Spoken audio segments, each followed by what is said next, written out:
European Parliament.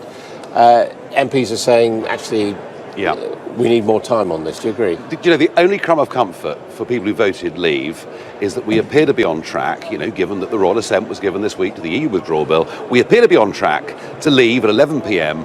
on the 29th of March next year. Everything else we're pretty unhappy about. You know, whether it's taking back fisheries, whether it's being free to make our own trade deals, whether it's getting back control of our borders. The only crumb of comfort was leaving on the 29th of March. And frankly, if that gets delayed, that will be betrayal. No other word for it.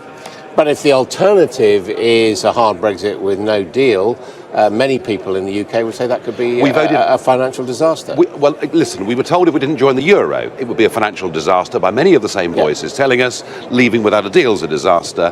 This referendum that we had back in 16 was about whether we become an independent country. That's what people voted for, and that is what's even if there's a price to be paid, even if car manufacturers, plane manufacturers pull out the UK. As I say, we've heard all this before, going back to the euro. What the government needs to do... We're in reality now, aren't we? I mean, businesses are making their plans. Well, what the government needs to do, the government now needs to come up with a radical new plan and needs to start getting European businesses on their side. Because, I mean, clearly, it should be in the interest of the European Union to have a sensible trade deal with us, because they sell us more than we sell them. They're not behaving that way. I think we've got to try some different tactics. We've got to be a lot more radical, but the British government needs to get European businesses, car manufacturers in Germany, etc. We've got to get them on our side against what Monsieur Barnier is doing. Can she?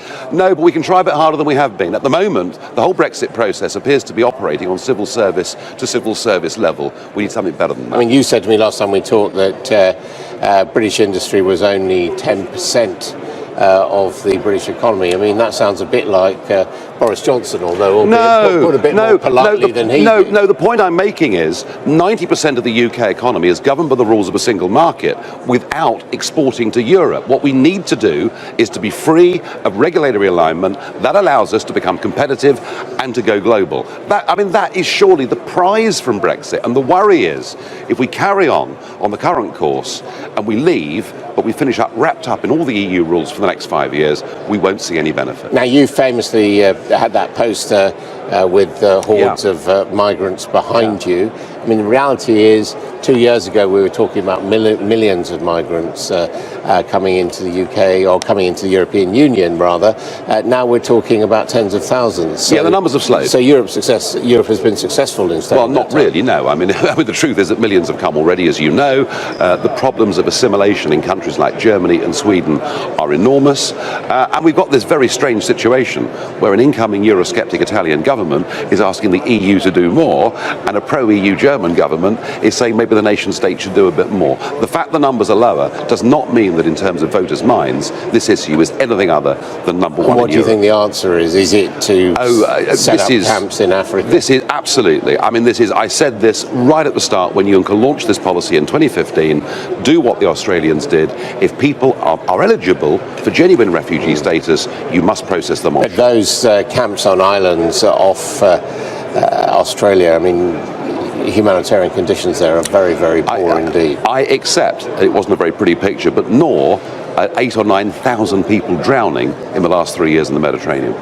And just finally, how do you feel about this report, again from the Intelligence Committee this morning, that British officers, intelligence officers, knew the Americans were torturing people and didn't do enough to stop them? I believe it.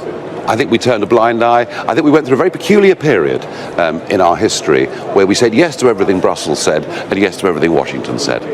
And you'd be happy to go on saying yes to everything Washington said? Absolutely not, no. I mean, you know, a special relationship means that you can say no. The trouble at the moment is we're forbidden from saying yes because we're still bound to European Union structures.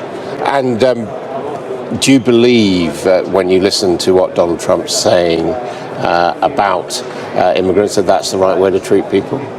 Well, you've got two choices. One is to say everyone come and 8,000 people drown.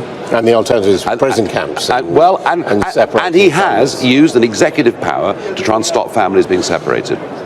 Which you support? Which I do support. I think it was a smart thing for him to do. Look, dealing with illegal immigration, whether it's in America or Europe, is a very difficult issue. But I think the way Trump's doing it is far better than the way the European Union have done. Nigel Farage, thank you very much indeed. Well.